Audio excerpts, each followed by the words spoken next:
How many times Israel killed journalists? And then it's like, it didn't happen. It wasn't us. No, it was us. But it's an accident. Let's no, talk it was about us. journalists, Bassem. Yeah, let's talk about journalists, by all means. Don't interrupt me. Don't interrupt me. Basha, don't interrupt me. Halas?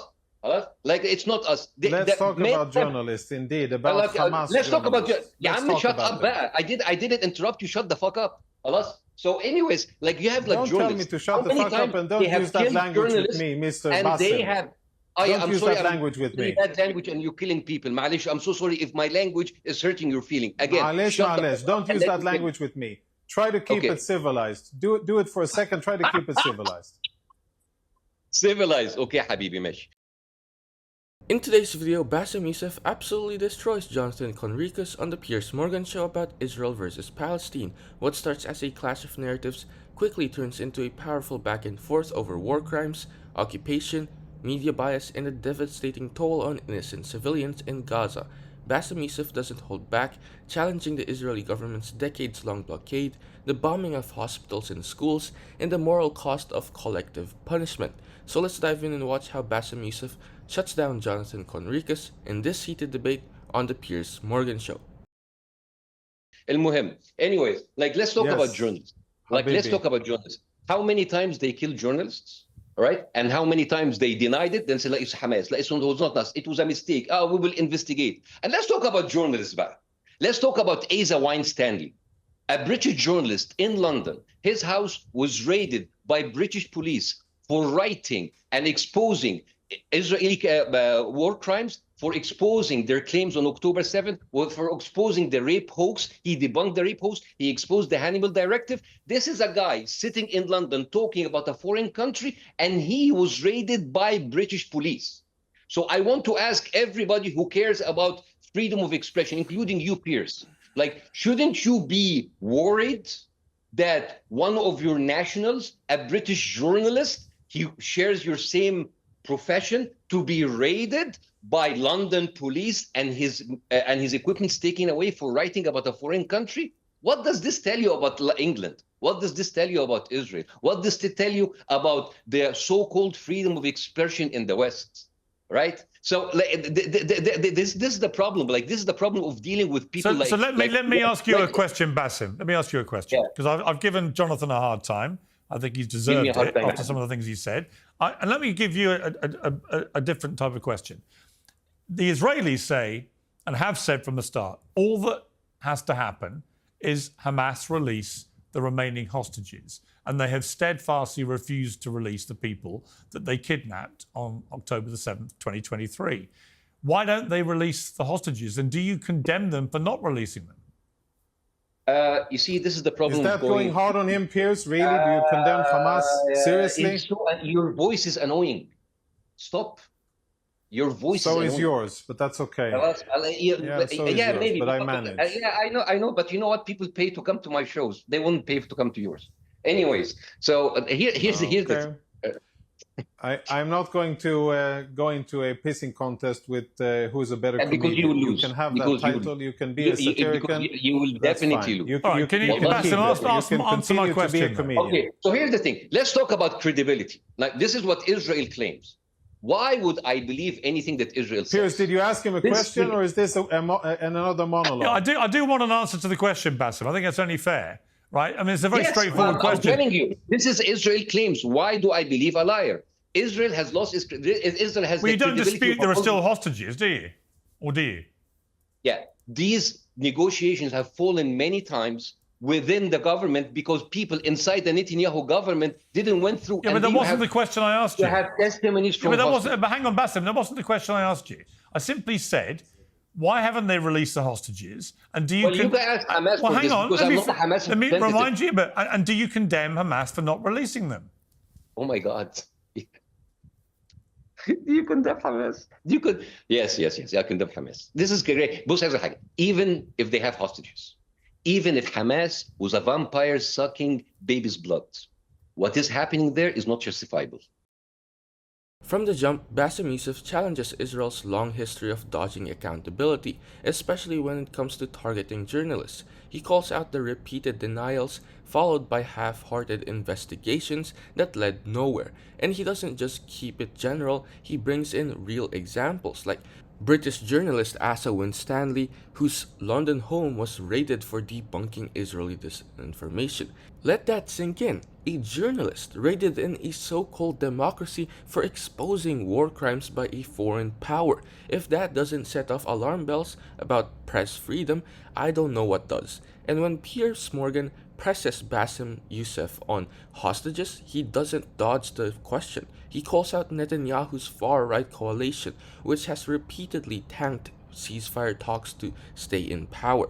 Yes, Bassem Youssef condemns Hamas, but he refuses to let Israel off the hook for what it's doing in Gaza, leveling entire neighborhoods, killing tens of thousands, and all while claiming the moral high ground. Look, it's clear Bassem Youssef isn't playing the both sides game, and neither should we. Collective punishment isn't self-defense, and if you care about human rights, freedom of press, or just basic decency, you've got to listen to what he's saying. You cannot do not destroy a whole population. That's a different question. It's a different question. Bassem, that's a different question. And I agree with you. By the way, Bassem, I actually agree with you, but my question is very simple. Should Hamas release the hostages, and does the fact they keep refusing to, do you condemn that? A simple question. Yes. Well, here's the thing. Hamas have agreed to, again, I'm not a Hamas representative. I cannot speak for them. But we all know that Hamas has agreed. And Israel comes. No. Israel has sabotaged this deal many times based on testimonies from inside the Israeli government and from the family of the hostages. Israel is the one that's been sabotaging this. But answer my questions. I am answering your questions. You're not. It's not that because Israel has sabotaged. Should they release the hostages, and do you condemn them for not releasing them? Of course they should. Of course they should. And do you condemn them for taking the hostages and not releasing them? I condemn Hamas for not releasing the country, and I condemn Israel for keeping more than 25,000 hostages in Israel. Half of them is women and children, right? And it is, again, let me go back to my point. Credibility. Israel has lied many times. You have the Prime Minister of Israel, Benjamin Netanyahu, went in front of the UN right before they bombed Lebanon. And he said every house in South Lebanon, in their kitchen, in their garage, harbors a missile for Hezbollah. If this is not comedy, what is this? How can you believe someone who said something? That have you been to southern Lebanon? And he said, have you been there? Do you know anything about it? No, of course, don't say that. Have you been there? Do you know anything about it? Out of the three of us, I'm actually the only guy who's been there. You haven't been there. You don't know about it. I'm quite sure that you haven't seen intelligence about Hezbollah operations. And I'm quite sure that Piers hasn't either. I can tell you that I've seen it with my own eyes. Yes, I have seen tunnels underneath houses in Lebanon. I have seen houses that Hezbollah used for military purposes. And when you speak about lying, well, at least you should have something to back up your claims. You're saying nonsense. You don't know what you're talking about. You're cheap TV Can you not? Don't talk over each other, Jonathan. There's no point. Let Bassem finish and then respond. It's fine. Shut the fuck up.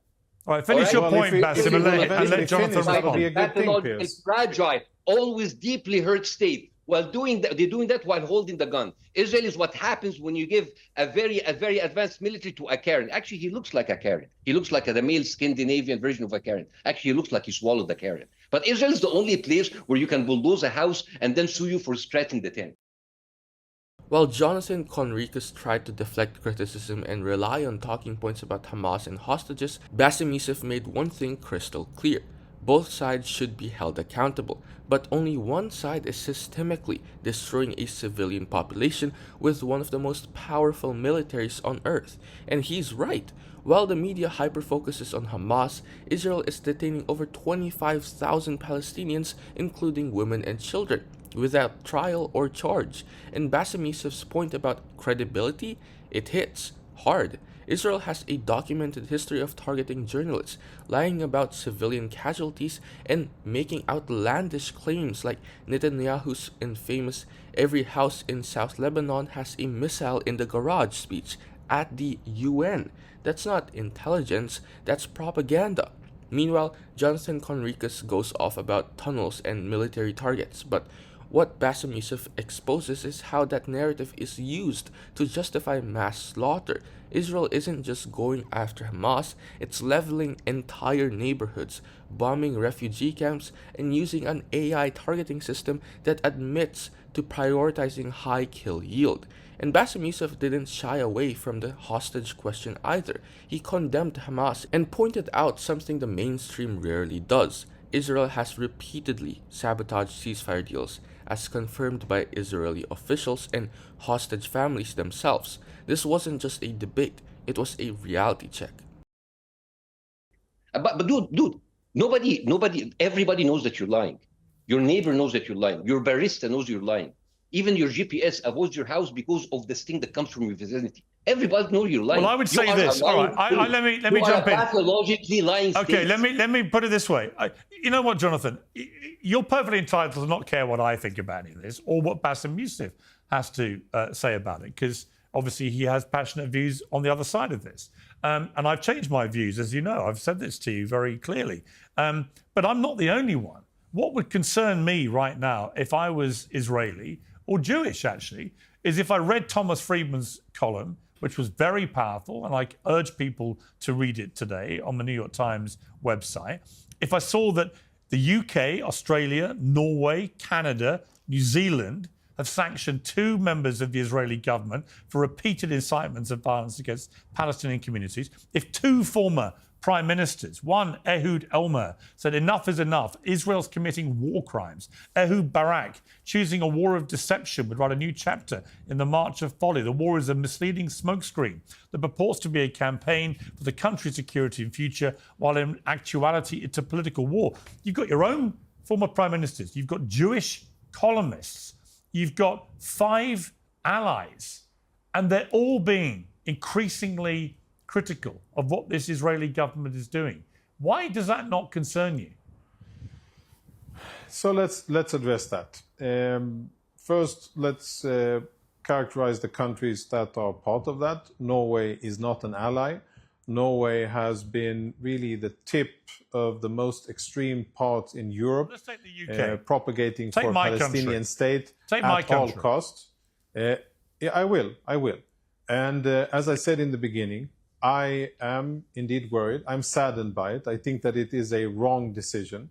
And I regret that that is what the UK has decided to be the policy that the UK is You know why they're doing it, don't you, Jonathan? They're doing it because Smodrich and Ben-Gvir have made no secret through their publicly stated comments that they want to kick all the Palestinians out of Gaza. They're also endorsing endless new illegal settlements on the West Bank. This is genocidal language that they're talking. That's why these actions have been taken. And I don't believe, Jonathan, having interviewed you many... Hang on, let me ask the question. Having interviewed you many times since the start of the war, I do not believe that you have anything in common with these people.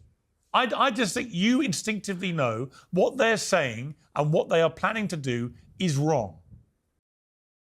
Piers Morgan didn't just push back, he pinned Jonathan Conricus down with a growing list of global condemnations. From Thomas Friedman's sobering column in the New York Times to governments like the UK, Canada, Australia, and Norway actively sanctioning Israeli officials, the message is clear. This war is no longer seen as self-defense. It's viewed as collective punishment. And Piers Morgan went further, quoting 2 former Israeli prime ministers, including Ehud Barak, who called the Gaza invasion a war of deception, meant to prop up Netanyahu politically, not protect Israeli citizens. That's not anti-Israel rhetoric, that's straight from the Israeli establishment. Conricus, on the other hand, had no real defense. He brushed off Norway as not an ally, dodged the actual issue, and never addressed the core concern. How can Israel continue to justify mass civilian casualties, illegal settlements, and extremist ministers openly advocating for ethnic cleansing? Piers Morgan laid it out bluntly. If your allies, your former leaders, and even global Jewish voices are turning on you, maybe the problem isn't the critics, maybe it's the policy. Pause. Are you getting tired of getting half the story from biased news sources?